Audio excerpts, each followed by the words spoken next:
Assalamualaikum warahmatullahi wabarakatuh. Perkenalkan, nama saya Selvia Baharudin dengan NIM WN 10224032.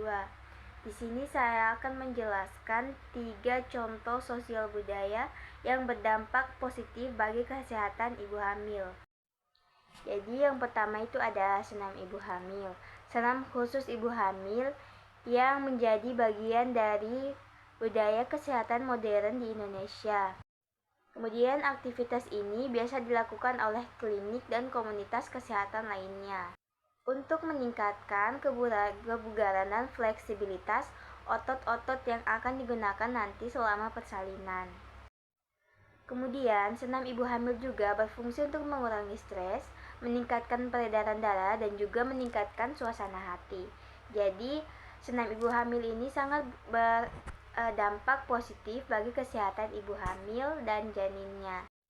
Yang kedua ada tradisi makan daun kelor. Jadi di beberapa daerah itu ada tradisi untuk memakan daun kelor dan mereka meyakini bahwa daun kelor ini memiliki banyak manfaat untuk kesehatan, terutama bagi ibu hamil. Jadi daun kelor ini sering diberikan kepada ibu hamil karena kaya akan zat besi, kalsium, dan juga vitamin. Jadi konsumsi daun kelor itu menjadi bagian dari tradisi yang secara turun-temurun yang mereka yakini dapat meningkatkan kesehatan ibu hamil dan juga pertumbuhan janin. Jadi itu adalah fakta dan berdampak positif bagi kesehatan ibu hamil karena memang daun kelor ini mengandung banyak kalsium, zat besi, dan juga vitamin sehingga berdampak positif bagi kesehatan ibu hamil. Yang terakhir yaitu ada upacara nute itu dalam suku Kaili.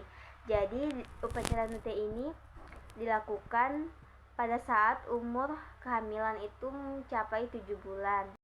Jadi ritual ini dilakukan untuk memohon keselamatan dan kelancaran pada saat proses persalinan. Selain doa, jadi acara ini juga disertakan dengan pemberian makanan bergizi pada ibu hamil. Dan itu akan dapat meningkatkan kesehatan ibu hamil.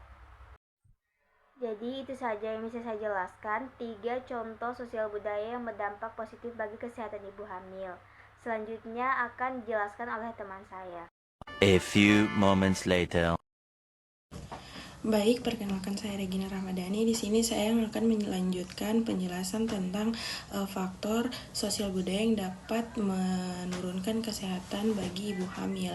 Mitos-mitosnya itu apa saja? Nah, yang pertama itu mitosnya ibu hamil tidak boleh berolahraga. Banyak orang percaya bahwa jika ibu hamil melakukan aktivitas fisik terutama olahraga dapat membahayakan janinnya. Padahal sebenarnya jika ibu hamil melakukan olahraga ringan seperti jalan kaki, yoga, atau latihan peregangan dapat meningkatkan kesehatan ibu dan janin, membantu sirkulasi udara, serta mengurangi resiko kelebihan berat badan dan komplikasi. Nah, jadi sebenarnya olahraga bagi ibu hamil itu baik. Namun mitosnya ibu hamil tidak baik jika melakukan olahraga. Nah, terus yang kedua, makan banyak untuk anak yang sehat. Nah, mitos ini menganggap bahwa ibu hamil harus makan lebih banyak agar anak lahir sehat dan gemuk.